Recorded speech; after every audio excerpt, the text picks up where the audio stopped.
What's up guys, it's James Allen, the out-of-state investor, and today I'm going to share with you in this video about buying rental property out of state and how to choose a market. Now when it comes to buying rental property out of state, picking the right market to invest in can be the most important step in getting started. Now with that said, when I'm deciding on a market, I like to break it down into 3 different levels of research to narrow down my farm area or specific area that I'm targeting.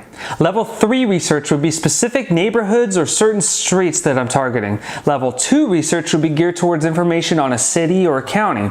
And level 1 research would be information regarding a metropolitan area.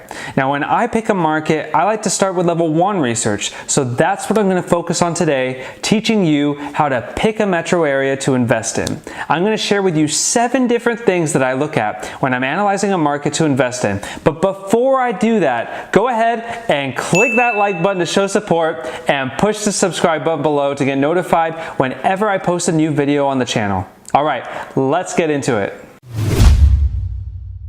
Number 1, population growth.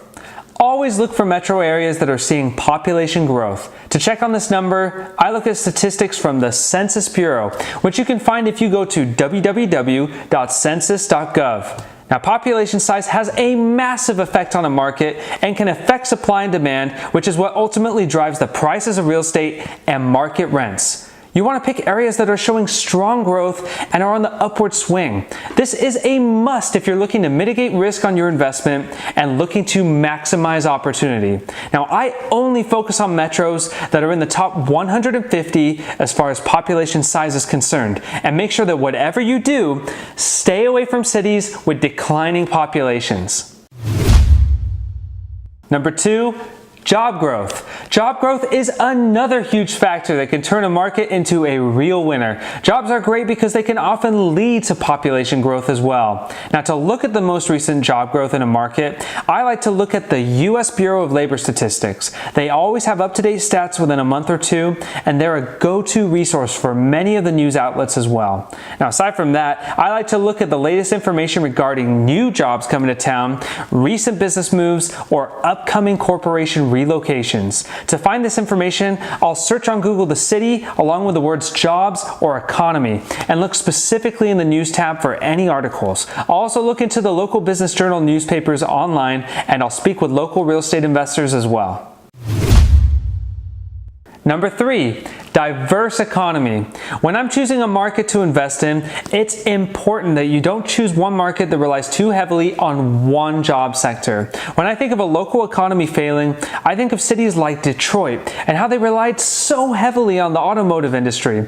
Many major auto plants ended up leaving and caused major population decline over the past decades, in addition to major job loss. These are exactly the kinds of situations that can mess up your real estate investments and are good lessons learned to focus on markets that have a strong and diverse economy. To get an idea of a market's diversity, search for their biggest employers and check what kind of sector these companies are a part of. While doing that research, ask yourself, are the companies in this area reputable, and are their products in constant growing demand? Number 4, rent to price ratio. Rent to price ratios are what a property rents for versus what the purchase price is. For instance, if I was going to purchase a property for, let's say, $100,000 and it rents it for $1,000 a month, I would be looking at a 1% rent to price ratio. When I'm looking at properties in a market, if I can't find any properties that meet or come close to at least the 1% rule, then I won't invest in that market. And the reason for this is that I'm looking for a certain cash flow when I purchase my rental properties. And I know that for me, I won't get my desired return on investment if the properties are below the 1% rule. When doing research on this in a metro area, I look for places where you can buy a 3-bed, 2-bath, single-family house for under $150,000. That's the absolute maximum for me, because I found that when you start going higher than that, the rents are not going to keep climbing at the same rate, and you're going to start losing on your return. Number 5, landlord-friendly states. Picking a landlord-friendly state is important because, well, you're going to be a landlord and you're going to want to have the law on your side when push comes to shove. Every state has their own set of laws regarding how things operate between landlords and tenants, and when researching how landlord-friendly a state or area is, the most important thing to understand are eviction laws, rent control laws, and what the tenant's rights are. Some areas may even require you to get licensed or certified just to rent out the property, which can be a bit of a pain, and normally it'll come with fees attached to it as well. To show you how important it is to pick a landlord-friendly state, I'll give you this example. You're just getting started in real estate and you just purchased your first property. You put in a tenant and unfortunately they just don't feel like paying you rent. So what are you gonna do? Well, your next move would be to evict them. Now, if I was to evict them in a landlord-friendly state, I can get them out as fast as a few weeks. Whereas if I'm in a tenant-friendly state, I could potentially be spending 3 to 6 months trying to get my tenants evicted. Imagine how much that would cost you in lost rent. This is just one example of why it's important to pick a market located in a landlord-friendly state. Number 6, new development activity.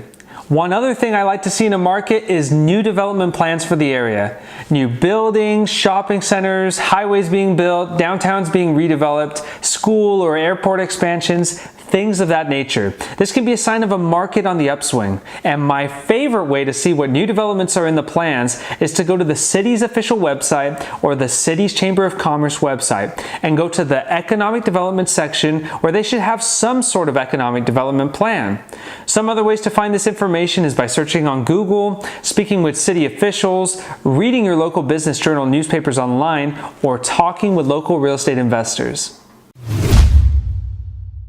Number 7, supply and demand. Supply and demand has the biggest effect on the price of real estate more than anything else. In your market of choice, when it comes to rental properties, ideally supply should be low and demand should be high. Supply is easy to check on, checking in with team members such as real estate brokers or property managers. They should be able to give you a good picture of the rental supply and statistics to back it up. Demand can be a little trickier to figure out. If you see a bunch of move-in specials for the rental properties in your market, this could be a sign of low demand, whereas if there are no incentives at all and you're seeing listings removed within a week or two, this could be a sign of high demand in an area. It's also important to consider future supply when you're looking at a market. You don't want to choose a market that's going to have an overabundance of supply in a few years' time. This will make it harder to rent, create longer vacancy periods, and can bring down rent prices. Some cities even have urban growth boundaries that limit the amount of new construction within that boundary. And this can often increase prices and market rents in an area since there will be a lack of supply while maintaining a strong demand. In conclusion, these are 7 steps I use anytime I'm considering investing out of state in a new market. I hope you guys found these to be helpful. As always, guys, thank you for watching. If you enjoyed watching this video, give it a thumbs up if you haven't already done so already. And if you haven't subscribed yet, go ahead and click that subscribe button below so that we can keep you updated every time we post a new video. And if you have any thoughts about the video, don't be shy. Give me your feedback and comment down below. I love hearing what you guys had to say. And lastly, if you want to stay up to date with things going on with me, check out my Instagram page @TheOutOfStateInvestor. Thanks again for watching, and I'll see you guys on the next one.